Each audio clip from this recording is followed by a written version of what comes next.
हुकूमत का माँ और बच्चे की सेहत के लिए उलमाए कराम से खिदमात लेने का फैसला। चिन्योट समेत पंजाब के 10 अजला में उलमाए कराम अवाम को माँ और बच्चे की सेहत के हवाले से कुरान और सुन्नत के मुताबिक आगाही देंगे।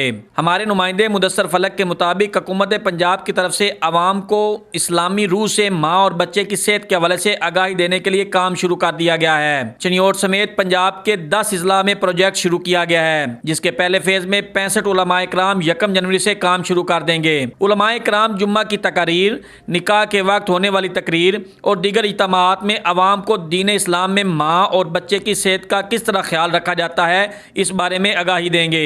1 जनवरी 2021 से शुरू होने वाला प्रोजेक्ट 31 दिसंबर 2023 तक जारी रहेगा। 1 जुलाई से मजीद 65 उलमा की खिदमात भी ली जाएंगी। इन उलमा की सिलेक्शन के लिए डिप्टी कमिश्नर मोहम्मद रियाज की सरबराही में महकमा पॉपुलेशन, महकमा लोकल गवर्नमेंट और महकमा औकाफ के अफीसर्स ने की, जबकि सिक्योरिटी डिपार्टमेंट की तरफ से इन उलमाए कराम की तस्दीक भी की गई। हुकूमत पंजाब की तरफ से उलमाए कराम को माहाना 5000 रुपये वजीफा भी दिया जाएगा।